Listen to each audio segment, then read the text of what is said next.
Hello everyone, welcome to Synapse Physiotherapy Junction. Today we are starting with the kinematic part of the biomechanics. So what is kinematic? A set of concepts that allow us to describe the displacement or motion of segment without regards to force that causes that movement. For example, if there is a movement from A point to B point, we are only studying the movement from A point to B point. We won't study the force which we are acting from inside or outside of the body. There are total 5 kinematic variables.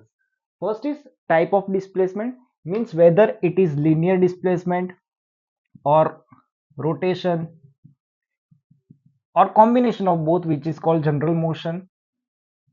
Okay. Second is location in space of displacement, means it is on x axis, y axis or z axis.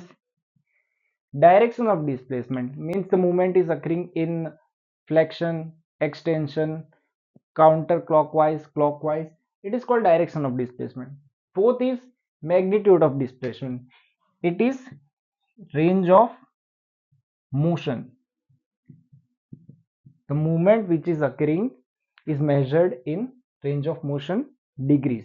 Okay, rate of change in displacement means the acceleration or deceleration part or the speed which the movement is occurring is called range of change in displacement. So first we are starting with the type of displacement. Let's start with the type of motion. There are main three types of motion: translatory motion, rotary motion and general motion. First is translatory motion. Translatory motion, also called linear displacement or movement in a straight line from point A to B at same time and same distance, occurring in a translatory motion. Means what it is telling, suppose there is a bone A and bone B between the joint. So one bone will move from this side and other bone will move on the other side. So do you recall any movement which is occurring this way? No. You can perform mobilization, but it is not a true movement. It is not done by the patient or it is not done by the person himself. It is done by the other person on someone else's body. So there are no true translatory motion available in the body. There is always some part of the rotary motion available in that movement. Now second is rotary motion. In rotary motion, there is a curved path motion of the body. Suppose there is a fixed axis center A and this is your leg. So from point 1 to point 2 to point 3, from A to 1, A to 2, A to 3, there won't be a translation of the bone in any way from upward or downward or above or below.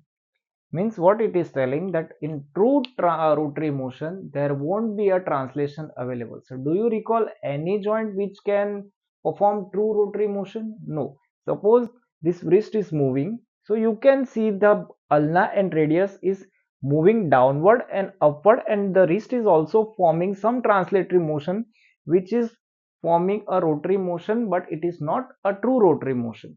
Okay, there is no single rotary motion available in the body. Now third one is general motion. In general motion, it is a combination of translatory plus rotary motion. General motion is a combination of translatory plus rotary motion. Why?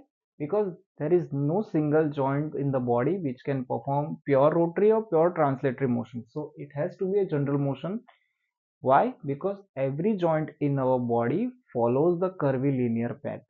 Means if any movement is occurring, there is some form of rotation or there is some form of translation. There is no pure rotary or translation motion available in the body. It follows the center of axis throughout the movement. For example, suppose I am moving this elbow to eat.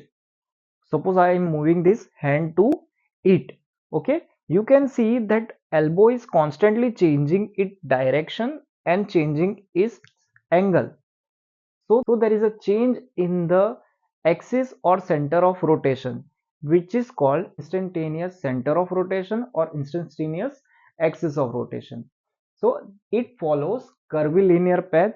It is most commonly found motion or displacement type of displacement in the body. Thank you.